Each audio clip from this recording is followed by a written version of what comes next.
guys, it's Chills and Kills, and it's your host, Ty Grant. This is the Ron Waller story.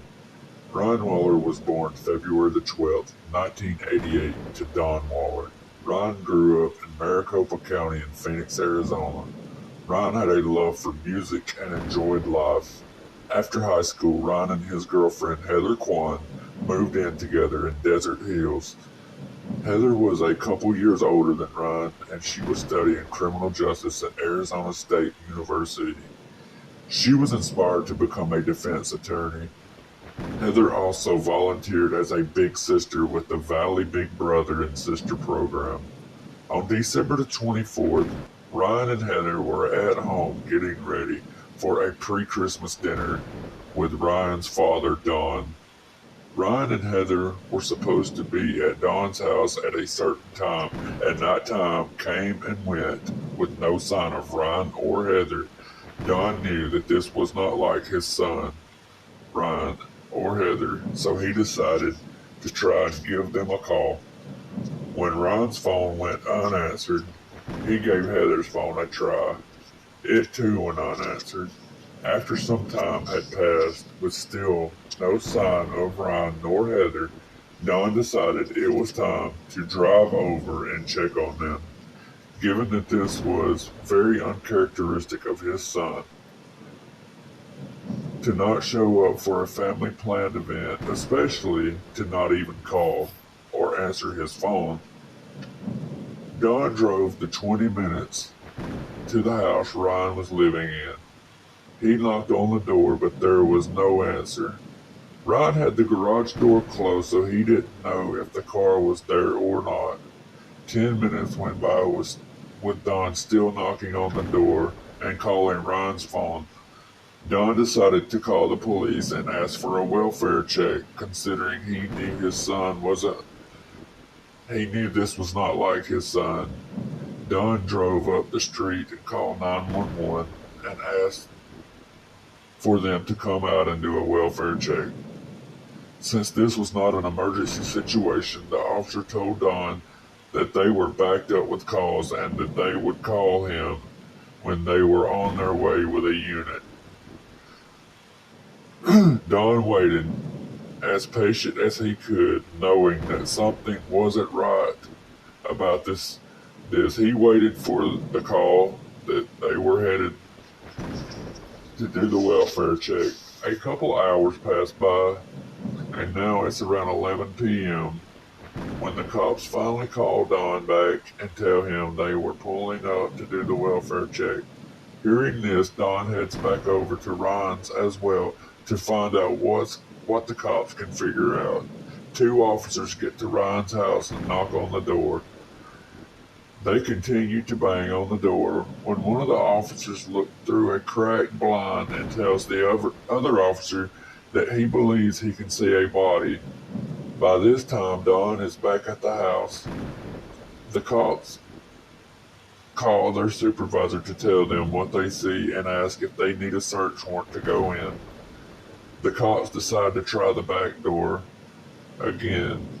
To their surprise, Ryan opens the back door and is noticeably in a daze.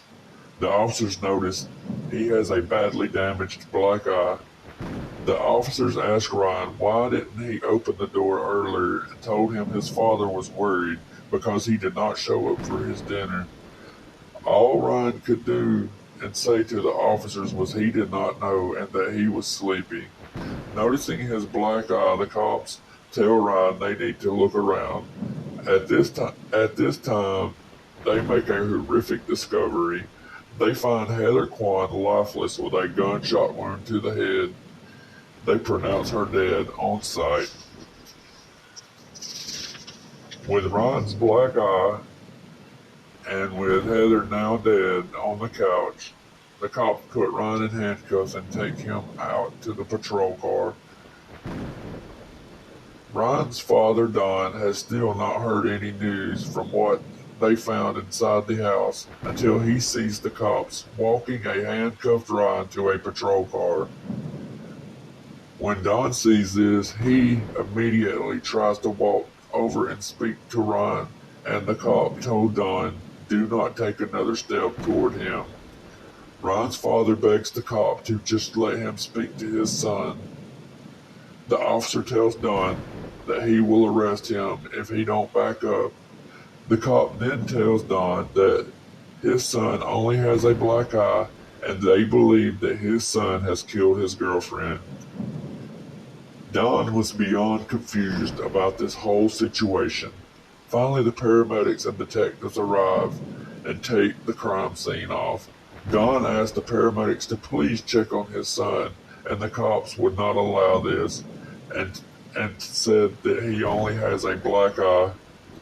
They make Ron sit in the back of the patrol car for 4 hours while they clear the crime scene. Now they have taken Ron to homicide unit in the police station for questioning. Ron sits in a room being recorded over and over for hours. A detective enters a room. By now, it's Christmas Day, and it's been more than 9 hours since Ron was supposed to show up for dinner with his dad. The detective asks Ron what happened to his eye. Ron was so confused he didn't know hardly anything. Ron kept telling the cop that he don't know anything and he just wants to sleep.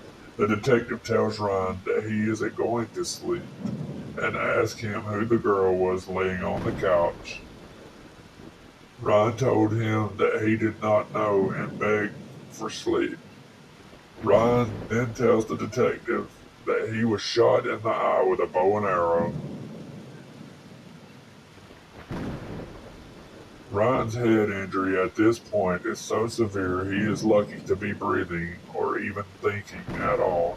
The detective tells Ron that it was not possible that he was shot with a bow and arrow.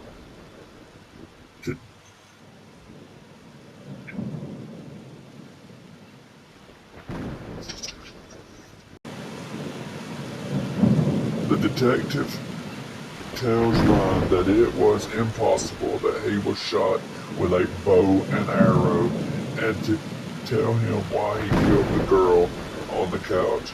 Ron then says Heather's dead.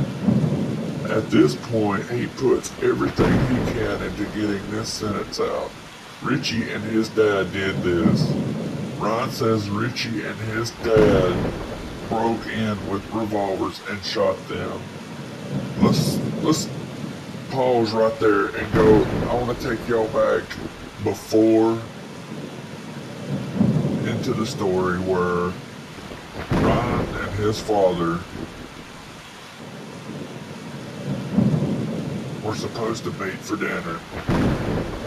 Before that, when Heather and Ron were waiting at home, I'm going to take y'all back to that part.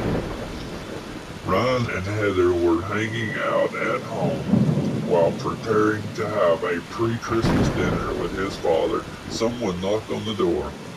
Ron went to check to see who it was. He opened the door to see a former tenant of the house prior to Ron moving in. The previous tenant's name was Richie Lee Carver. Standing at the door beside Richie was his father, Larry Carver. Both Richie and Larry were carrying guns. And Ron immediately saw this and tried to push the door closed.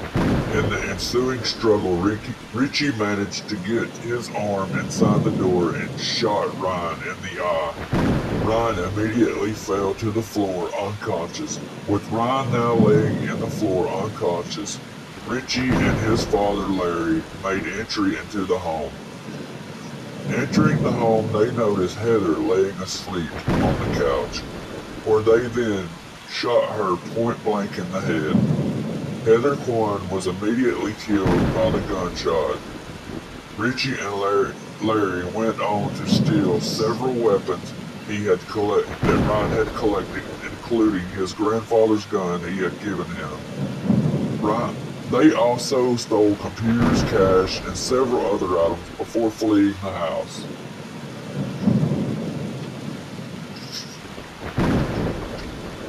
The detective asked Ryan where was he shot, and Ryan says that he was shot in the eyeball. The detective, with a smirk, told him that if he was shot in the eye with a revolver, that he would not be alive to even talk right now. Little did this detective know, Ryan was shot in the eyeball, and every minute they wasted was doing serious damage to Ryan's brain. Ryan kept telling the detective Richie and his dad shot them over and over until the detective pulled Ryan closer to look. He immediately saw the entrance wound and called the paramedics. By now, more than 11 hours had passed since Ryan had been shot. The paramedics took him to the hospital where he underwent life-saving surgery. They had to eventually remove his eyes.